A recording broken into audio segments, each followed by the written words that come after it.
এই যে আমরা গাজর খাচ্ছি আজ হাসান ভাইয়ের জমি থেকে। মরিচ আছে, এরপরে ছিল মিষ্টি কুমড়া আছে, লাউ আছে, গাজর আছে, পেঁয়াজ আছে। কতজন লাগবে শ্রমিক তুলতে লেগে লাগবো 20-25 জন লাগবো।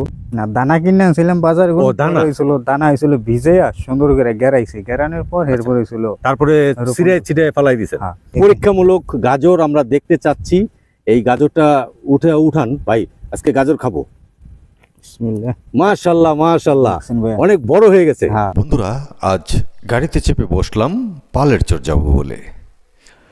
আমরা এখন পদ্মা সেতুর উপরে আছি, কিছুক্ষণের মধ্যে আমরা নেমে যাব। যাত্রাবাড়ি থেকে শরীয়তপুর পরিবহন গাড়িতে চড়ে রূপবাবুরহাট নামলাম। রূপবাবুরহাট নেমে আমরা এখন ভ্যান গাড়ি যোগে চলে যাব ডাইরেক্ট পালের চর। বন্ধুরা, এখান থেকেই ভ্যান গাড়ি ছাড়ে 20 থেকে 30 টাকা নেয় জনপ্রতি। আপনারা পালের চর চলে যেতে পারবেন। ভ্যান গাড়িতে বসে আছি রীতিমতো পালের চর যাব বলে। চারিদিকের দৃশ্যগুলো দেখছি, খুব ভালো লাগছে। যতই দৃশ্য দেখছি মন জুড়িয়ে যাচ্ছে। সকালবেলা কনকনে শীত, এই শীতের মধ্যেই আমরা পালের চর যাব আজ। ঘুরে ঘুরে দেখব এবং আপনাদেরকেও দেখানোর চেষ্টা করব। বন্ধুরা, এই পালের চরে কিন্তু অনেক সম্ভাবনাময়, কারণ এখানে 3 মাস পানি থাকে, মাটিটা চেঞ্জ হয়, তাই ফসল খুব ভালো হয়। এবারকার ফসল ওখানে করেছে পেঁয়াজ, রসুন, কালিজিরা, ভুট্টা, অনেক পদের ফসল করেছে। তাই হাসান ভাই এর ভিতরে গাজরও করেছে। আজ দেখতে যাব। আমরা কিন্তু পালের চরে এসে পড়েছি অলরেডি। এখানে এমন একটি দৃশ্য দেখতে পাবেন, আর একটু আগে বাড়লেই খেয়াঘাট। ও খেয়াঘাট থেকে টলার যোগে আমরা চলে যাব আজ পালের চর। পালের চর গিয়ে ঘুরে ঘুরে দেখাবো। এখন ট্রলারে ওঠার পালা, কিছুক্ষণের মধ্যেই আমাদের ট্রলারটি ছেড়ে দিবে। আমরা চলছি। ওই যে দেখা যাচ্ছে সেটাই পালের চর। ওখানে নেমে আপনাদেরকে আজ ঘুরে ঘুরে দেখাবো। চারিদিকে তাকিয়ে দেখছি কি সুন্দর মনোরম দৃশ্য। এটা হলো মাছ ধরার নৌকা। মাছ ধরার ট্রলারে তারা ওখানে খাওয়া দাওয়া করে, ওখানেই জীবনযাপন করে, তারপরে বাড়ি চলে যায়। আমরা অলরেডি পালের চর নেমে গেলাম। নেমে আমরা হাঁটা ধরলাম। হাঁটতে হাঁটতে আমরা দেখলাম চারিদিকের যে দৃশ্যগুলো, সেগুলো এই হলুদে ভরে গেছে, কারণ সেখানে সরিষা ফুল হয়েছে অনেক। বেগুন ক্ষেত করেছে আমাদের হাসান ভাই, সেটাও দেখলাম। দেখতে দেখতে আমার মন চাইলো তার সাথে একটু কথা বলবো আজ। উনি গাজর রোপণ করেছে সেই ব্যাপারে। ভাই আসসালামু আলাইকুম। ওয়ালাইকুম আসসালাম। ভালো আছেন ভাইয়া? জি ভাই, ভালো আছি। আপনি ভালো আছেন? হ্যাঁ আলহামদুলিল্লাহ। ভাইয়ের নামটা যদি একটু জানি। আমার নাম মোহাম্মদ নুর ইসলাম। নুর ইসলাম ভাই।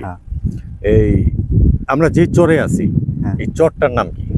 পালের চর বাজার, শরীয়তপুর জাজিরা পালের চর। হ্যাঁ, শরীয়তপুর জাজিরা পালের চর। শরীয়তপুর জাজিরা পালের চরে আছি না? আচ্ছা, এখানে কি কি ফসল করছেন আপনি? এখানে ছিল মরিচ আছে, এরপরে ছিল মিষ্টি কুমড়া আছে, লাউ আছে, গাজর আছে, পেঁয়াজ আছে, চায়না মিষ্টি কুমড়া আছে। চায়না মিষ্টি কুমড়া আছে, যেটা নাকি স্কোয়াশ বলা হয়। আচ্ছা, এই যে থলগুলো যে করছেন, এগুলো কি কি কারণে করছেন? এটি ছিল গত করে ছিল থলি বানাই দিয়েছেন, বালি মাটি কি বলছে রোপণ করছেন এখানে? কোমর রোপণ করছেন। এই কোমর রোপণ করছেন যে এখানে কাজ করতেছেন, কেমন লাগে আপনার কাছে? জি আলহামদুলিল্লাহ ভালো লাগে ভাই। ভালো লাগে। এই যে নিচে ফসল ফলাইতেছেন, তাই না?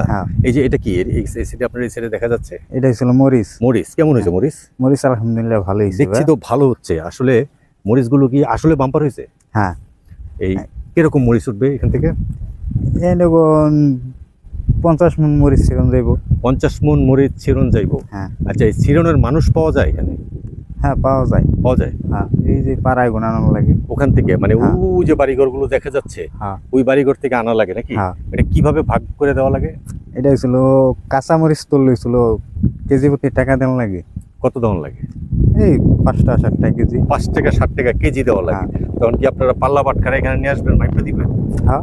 আচ্ছা আচ্ছা, এটা কি জমিনে নিয়ে আসতে হয়? হ্যাঁ, জমিনে নিয়ে আসতে হয়।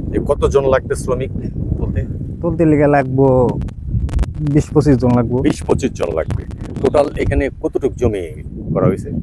এনে বিঘা 4 জমি নেব। 4 বিঘা। 4 বিঘার মতো করছেন। এটা কতদিন বয়স হয়েছে জানেন?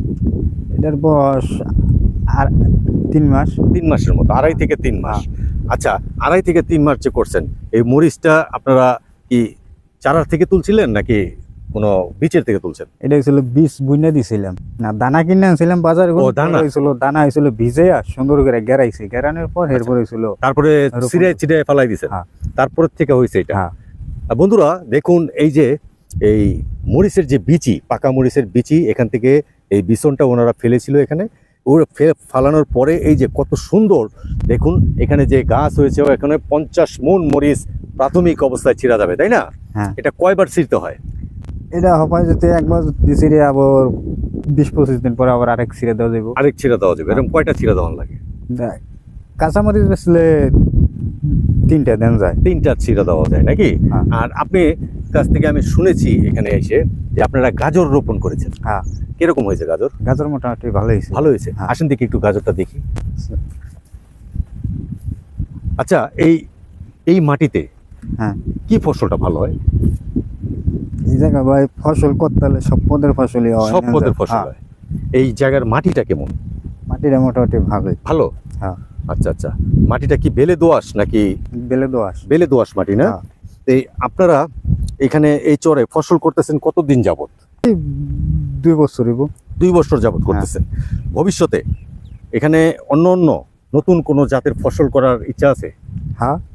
আছে। যেখানে শ্রমিক কাজ করে কিরকম আপনাদের এখানে? এনে শ্রমিক দৈনিক খাতে আছে। দৈনিক হাজিরা কত পায়? এই 600 টাকা। 600 টাকা। তা আমাকে একটা গাজর গাছ দেখান থেকে উঠায় ভাই, গাজর হয়েছে কিনা। এই যে এটা বড় দেখা যাচ্ছে, এটা একটু দেখি। পরীক্ষামূলক গাজর আমরা দেখতে চাচ্ছি। এই গাজরটা উঠান ভাই, আজকে গাজর খাবো। মাশাআল্লাহ মাশাআল্লাহ, অনেক বড় হয়ে গেছে। আমি দেখেন একটা জিনিস, উপরে পাতাটা সবুজ, তাই না? আর এই মাটি সাদা, এই মাটির থেকে কি সুন্দর গাজর হয়েছে। এই গাজরের কালারটা লাল, দেখতে যে কি ভালো লাগছে এটা আপনাদেরকে আমি বুঝাইতে পারবো না। আমার অনেক ভালো লাগছে। দেখি ভাই, আমি একটু ধরে দেখি। হ্যাঁ, অনেক সুন্দর। এই যে গাজরটা আসলে এই মাত্র আমরা এই জমি থেকে উঠালাম, আপনাদেরকে সরাসরি দেখালাম। দেখুন কত বড় হয়ে গেছে। এটা তো আরো 1 মাস পরে আরো বড় হবে না? 1 মাস পরে আরো বড় হবে না? এখন কি এটা রোপণ করে দিলে আবার হবে? না, এটা আর হবে না। তাহলে আমরা এটা খাবো আজকে নাকি? ভাই, এই যে আমরা যে এই গাজর এই প্রথম এই জমিনের থেকে উঠানো হলো না, হাসান ভাই, এই যে আপনার জমিনের প্রথম গাজর, আপনার কেমন ফিলিংসটা লাগতেছে? আপনার ফিলিংসটা আলম ভাই? জি ভাই, আমি শুনছি অনেকদিন ধরে এই যে গাজর বেশ বড় হয়েছে, আমি জানি। কিন্তু আসলে আমি এটা সাহস করে উঠাইতে পারি নাই। আচ্ছা আচ্ছা। তো আমি বললাম যদি গাজর দেখতে চান তাহলে নুরুল ইসলাম ভাই সহ করেন। আচ্ছা আচ্ছা। মানে এটা আমি আবেগে আপ্লুত। আচ্ছা আচ্ছা। সেটা হচ্ছে যে আমরা যখন রোপণ করছিলাম, একটা টার্গেট ছিল যে হয়তো 20 মণ গাজর হবে এখানে। আচ্ছা আচ্ছা।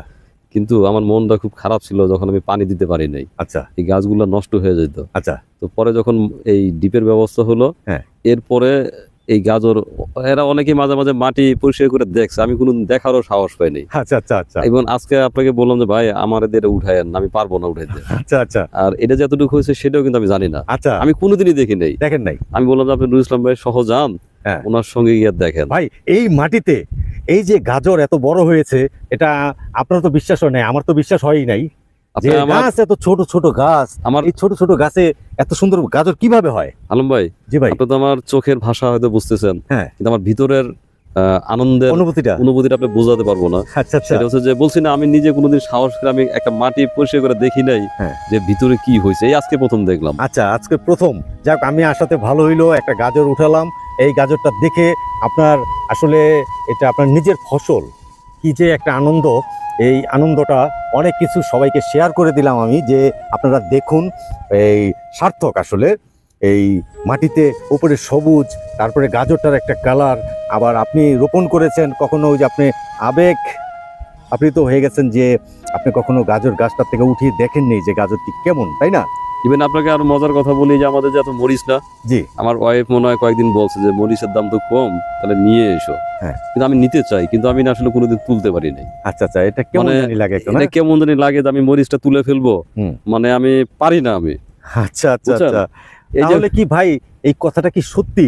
আমি গ্রাম দেশে শুনেছি অনেকে যারা মুরগি পালন করে, পশু পাখি পালন করে, তারা নিজেরা ওইটা খেতে চায় না, আসলে কি তাই? এরকম এটা 100%। আমার ভিতরের কম্পাউন্ডটা আপনাকে আমি দেখাইতে পারতেছি না, আচ্ছা, এবং আমি নিজে বিশ্বাস করতে পারতেছি না যে আমরা আমার জমিনে না, আমার বলতে আমি সবসময় আমাদের বলি যে এইখানে এটা হইছে, এটা মনে হয় ইসলাম ভাই না তুললে আমি হয়তো, আপনি না আসলে হয়তো এটা আমি দেখতামই না, এটা আমি দেখতেও চাইতাম না, মানে আমার ভিতরের কম্পাউন্ডটা আপনাকে বুঝাতে পারছি। আচ্ছা আচ্ছা, যাক, আর অনেক খুশি হলাম ভাই, ধন্যবাদ ভাই। আপনার মধ্যে দিয়ে আরেকটা মেসেজ দেই, আপনি জানেন যে আমাদের এখানে জমি হচ্ছে 36 বিঘা। 36 বিঘা। তো 36 বিঘার ভিতরে এটা হচ্ছে Italy Bangla agro and resort. আচ্ছা আচ্ছা, তো এখানকার এইটা রিসোর্টটার একটা উদ্দেশ্য আছে, আমাদের এই খামারের একটা উদ্দেশ্য আছে, জি, সেটা হচ্ছে যে আমরা এখানে একটা ফ্যামিলিকে দাঁড় করাতে চাই। জি, তো আপনার ভিডিওর মধ্যে দিয়ে আমি সবাইকে বলবো, যদি আপনারা যদি কেউ এরকম থাকেন যে কৃষি কাজ কিংবা পশুপালন বুঝেন, তাহলে আপনারা আলম ভাইয়ের মাধ্যমে যোগাযোগ করবেন। এখানে আমরা ঘর উঠাবো, জি, ওনাদের বাচ্চাদের পড়াশোনার দায়িত্ব আমাদের। আচ্ছা আচ্ছা, প্লাস ওনারা এখানে নিজেদের বাড়ির মতো করে থাকবে। আচ্ছা, এরকম একটা পরিকল্পনা, কিন্তু এখানে বাণিজ্যিক উদ্দেশ্য হচ্ছে এটা। আচ্ছা আচ্ছা, এখানে যা কিছু হবে সেটার জন্য যে টাকাটা আমরা লাভ করতে পারবো, সেটা দিয়ে আমরা একটা ফ্যামিলিকে দাঁড় করাতে চাই। যাক, এটা আমাদের উদ্দেশ্য। আপনার সঙ্গে যোগাযোগ করলেও যদি আপনি মনে করেন যে এই ফ্যামিলিটাকে সাপোর্ট করা যায়, বা এই ফ্যামিলির বাচ্চারা পড়াশোনা করে আমাদের জন্য ভালো কিছু হবে, তাহলে ওরকম একটা ফ্যামিলি যদি আপনি পান, বা আমার ভিডিও তো আছে, যদি কেউ যদি যোগাযোগ করে তাহলে আমরা নিয়ে নিব।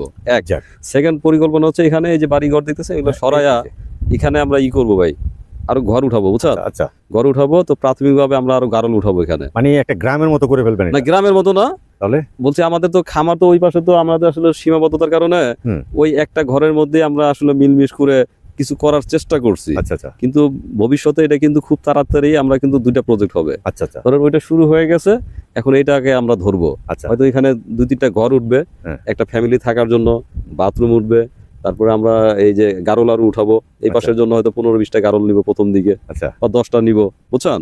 তারপরে টাইগার মুরগি উঠবে। আচ্ছা, তারপরে জানেন যে পানি আছে, এখানে হাঁস উঠবে। আচ্ছা আচ্ছা, এই কাজগুলো শুরু করবো। ভাই, আপনার এখানে যেই জলাশয়টা আছে, এখানে আপনি অনেক কিছু পালন করতে পারেন। আমি এর আগের ভিডিও তো বলেছি, তাই আপনার ইচ্ছা আছে, জানি আমি সফল হবে। আল্লাহ তাআলা দিছে, কিন্তু আপনার আশাটা তো পূরণ হয়েছে, তাই না? আপনি পারবেন না? আমি খুব আশাহত ছিলাম যখন পানি দিতে পারি নাই, তখন খুব কষ্ট ছিল আমার, তখন একটু কষ্ট হয়েছে, এটা ঠিক আছে, কিন্তু আল্লাহ তাআলা পুষিয়ে দিয়েছে কিন্তু এক সময়। না, দিছে আল্লাহ তাআলা, আলহামদুলিল্লাহ। আল্লাহর কাছে অশেষ রহমত চাচ্ছি আমরা, যে ভবিষ্যতে আপনার উপরে আরো রহমত বর্ষিত হোক এবং আপনি সফল হতে পারেন। এই কথা জানিয়ে, আমিও কথা বলতে পারছি না, এই কথা জানিয়ে আজ বিদায় নিচ্ছি। আমরা একটু পরে গাজরটা খাবো। আসসালামু আলাইকুম। জি, এই যে আমরা গাজর খাচ্ছি, আজ হাসান ভাইয়ের জমি থেকে গাজর উঠিয়ে খাচ্ছি। গাজরটা বাড়তি হয়ে গেছে, আসলে খুব মজা লাগছে, খেয়ে দেখি। টেস্টি অনেক। হাসান ভাই, কেমন হয়েছে? বিক্রির উপযোগী হয়েছে কিনা বলেন? একবারে পারফেক্ট বিক্রির উপযোগী হয়েছে। কিন্তু সবগুলো না, কিছু কিছু ছোট আছে। একবারে উঠাইলে তো হবে না। না, একবারে উঠাইলে হবে না, কিন্তু ধরেন আমি ভাবছি যে এটা 3 ভাগে বিক্রি। ভালো মজা হয়েছে, মানে এক ভাগে উঠাই দিয়া কি করতে হবে, উঠাইতে পারলে সম্ভব। এখন ঠিক আছে, আজ রাখছি। এখন ধরেন যে আপনাদের আমন্ত্রণ জানালো হলো, এখানে গাজর খেলে এসে পড়বেন পালের চর হাসান ভাইয়ের খামারে।